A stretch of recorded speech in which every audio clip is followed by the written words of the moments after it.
Hi, this is the overview for week 13. This is our last week before Thanksgiving break, which is unbelievable to me.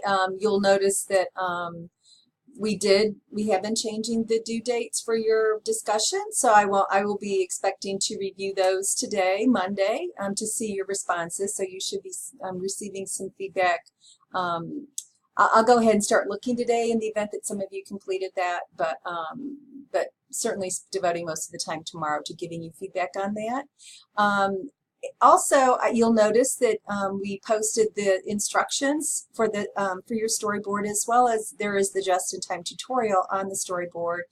And I hope you're realizing that all of the assignments that have been, especially your individual assignments that have been assigned to you, have been the building blocks for your storyboard. So, the intent was that, for example, when you did your clinical microsystem assessment, when you mapped your process, when you did your organizational assessment of leadership and team dynamics, as well as this week looking at some of the global context and the issue that you choose, the intent is that you aligned all of those with the issue and problem that you're addressing for your DMP scholarly project. And I recognize not all of you are at that point yet where you haven't confirmed a clinical practice partner, but what you're being assigned to do will ultimately need to be reflected in the work that you do with your clinical practice partner. So if you're not able to do it now, you'll need to revisit it when you get further along in your projects. So let's go ahead and get into the learning objectives for this week. And while this opens, I do want to say, Dr. Duva and I are available for virtual office hours. We offered those a couple weeks ago, and it appeared that people did not have questions. We didn't have any participants, but we'll go ahead and post another doodle poll to see if anybody is interested in having a help session or discussion on any of the final, storyboard. We're happy to do that with you. So you'll see we're stepping back a little bit this week, and we're looking at the global context. So what is the global landscape? What are the drivers politically, economically, or educationally that are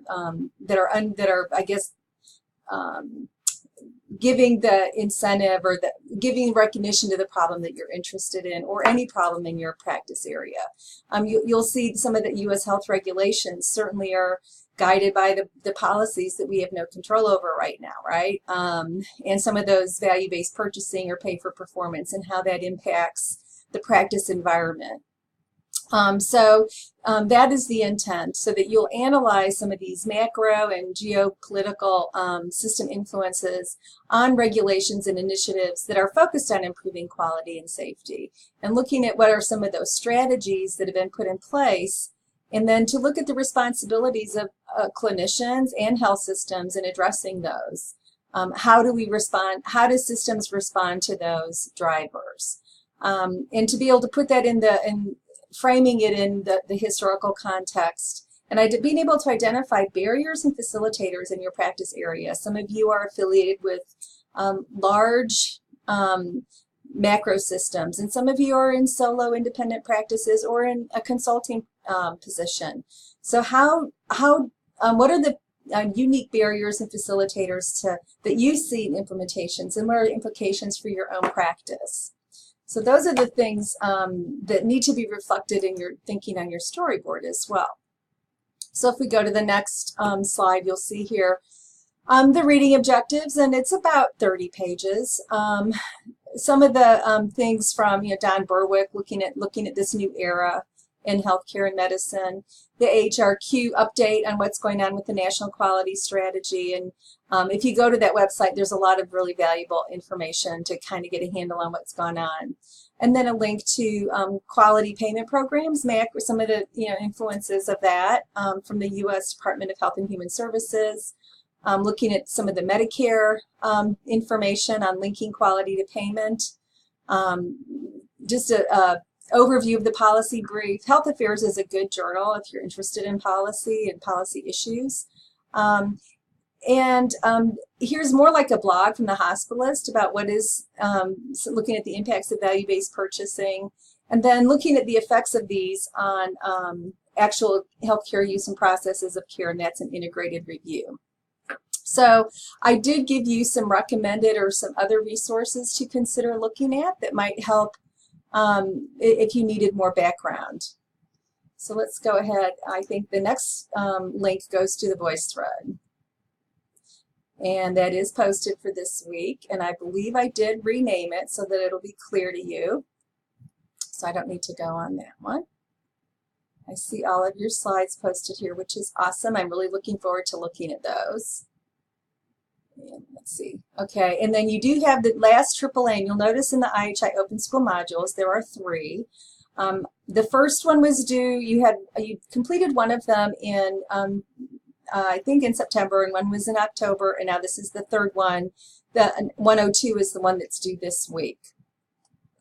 So again, remember that if you, I want to take you to your discussion.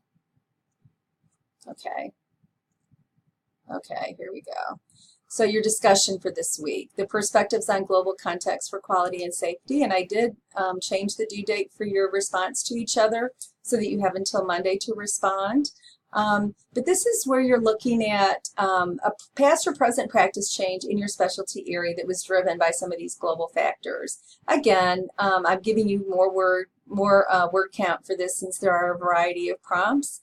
And again, try to link it somehow to your practice arena or your practice environment so that it'll provide I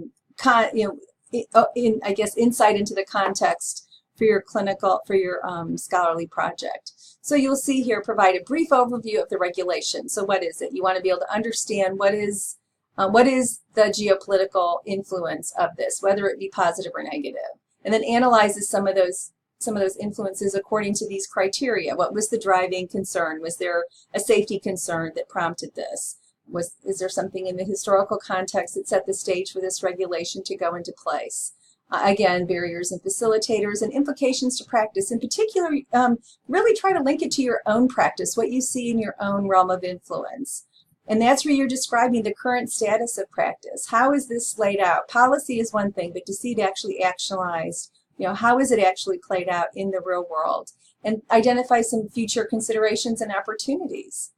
So I gave you some examples here. Again, if you have questions, please reach out and let me know. In the meantime, listen for feedback on your VoiceThread. It should be coming by tomorrow.